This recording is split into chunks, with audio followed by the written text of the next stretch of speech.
Shalom Bapak Ibu yang terkasih, dalam keluarga pendalaman iman Katolik yang dikasihi Tuhan, segala puji dan syukur kita semua dalam keadaan sehat walafiat. Pada saat ini saya akan membuat kesaksian tentang kehidupan saya. Saya mengambil rema dari Injil Matius bab 6 ayatnya yang ke-34. Janganlah kamu khawatir akan hari besok, karena hari besok mempunyai kesusahannya sendiri. Kesusahan sehari cukuplah untuk sehari. Bapak Ibu, saudara-saudari yang dikasihi Tuhan, dalam keluarga pendalaman iman Katolik, beberapa tahun yang lalu pada saat saya mengambil kredit lewat koperasi dengan menggadaikan sertifikat rumah saya, tetangga saya juga membutuhkan dana. Jadi pada saat itu kami berdua pergi ke koperasi itu untuk mengajukan pinjaman. Setelah dijelaskan oleh petugas, kami setujui dan saya memakai sekian, ibu itu memakai sekian. Tapi kami berdua bertanda tangan dan juga jaminannya satu, yaitu sertifikat saya. Angsuran awal mulai dari setelah pengambilan dana masih lancar. Tapi begitu jalan bulan berganti bulan, akhirnya mulai macet. Angsuran ibu ini, namanya Mama Gebi, tetangga saya ini.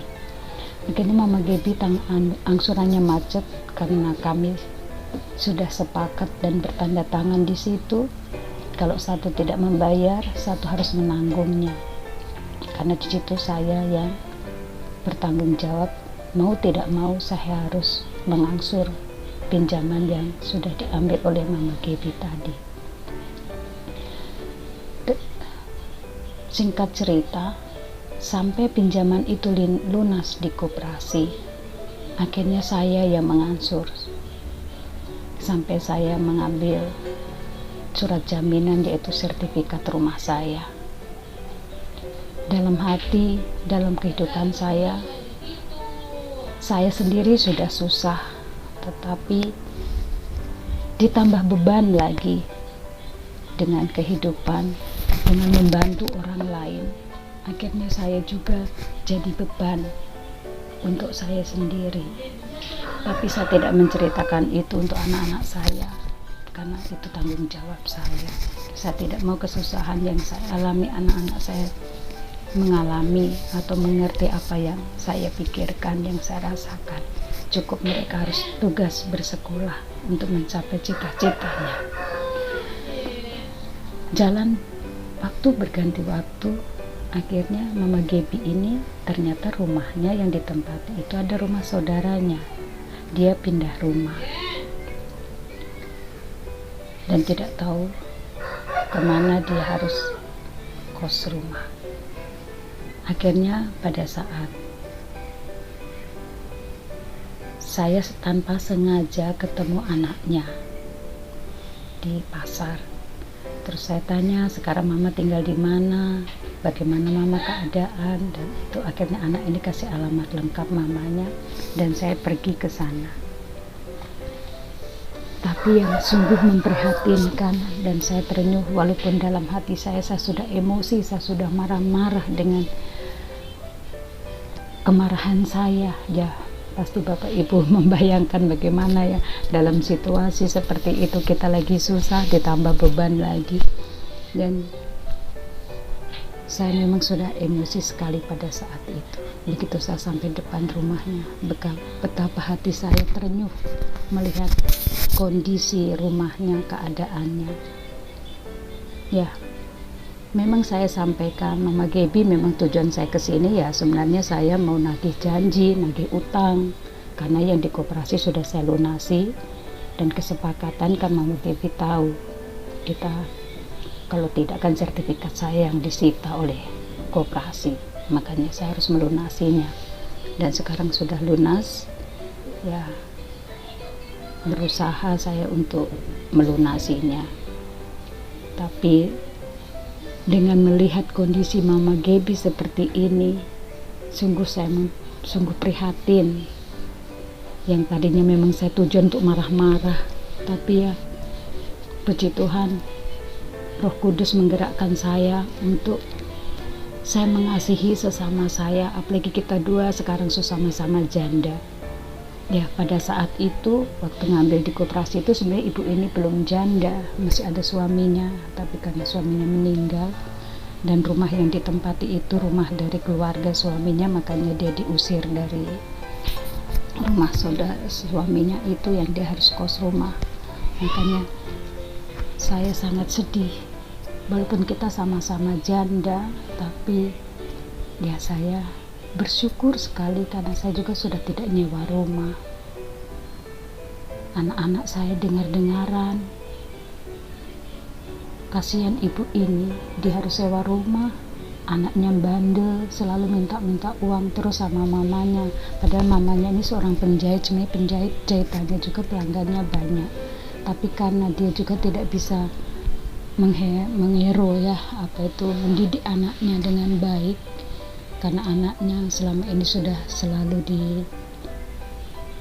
diikuti maunya, akhirnya ibu ini kewalahan begitu bapak tidak ada. Nah, yang saya mau tekankan di sini, Bapak Ibu saudara-saudari yang dikasihi Tuhan, walaupun kita dalam kesusahan bagaimanapun, kalau kita melihat saudara kita dengan penuh kasih, walaupun kita kekurangan, Tuhan akan tambahkan pada kita. Saya kalau berpikir, saya merenung seorang diri, seandainya saat itu, pada saat saya datang ke Mama Gaby, mungkin dengan emosi saya marah-marah, saya harus mungkin sudah ya katakanlah mungkin saya sudah mempermalukan dia, mungkin hidup saya tidak seperti ini, mungkin anak-anak saya tidak berhasil. Tetapi karena saya mengertikan kondisi situasi yang dialami oleh Mama Gaby, dan saya merasakan betul, sehingga Tuhan berikan anak-anak saya masa depan yang baik sesuai dengan apa yang mereka harapkan. Itulah keberuntungan saya, karena walaupun saya ditinggal suami, saya sangat dekat dengan Tuhan. Mungkin sekarang saya mengenal peak ini, saya membuat Lexio Divina. Kalau selama itu memang saya bangun pagi, saya baca kitab suci, saya baca, tapi hanya baca saja, saya tidak pernah merenungkan. Yang penting saya baca untuk mengawali pekerjaan saya. Mungkin 1-2 ayat saya hanya baca, ikut ayat yang saya buka. Kadang setelah saya punya HP baru saya mendownload e-Katolik, tapi pada saat itu belum punya HP, kan masih telepon rumah, saya hanya baca kitab suci saja. Nah, itulah keberuntungan saya. Karena apa? Setiap dalam kesusahan saya selalu serahkan pada Tuhan, dan Tuhan tidak meninggalkan saya sedetik pun. Walaupun seringkali saya mengkhianati Tuhan, kadang juga karena kecapean, juga kadang saya lupa untuk mengucap syukur atas berkat-berkat yang Tuhan sudah berikan untuk saya. Tapi puji Tuhan, sampai saat ini Tuhan tetap menyertai saya dalam kehidupan saya. Syukur pada Allah. Amin.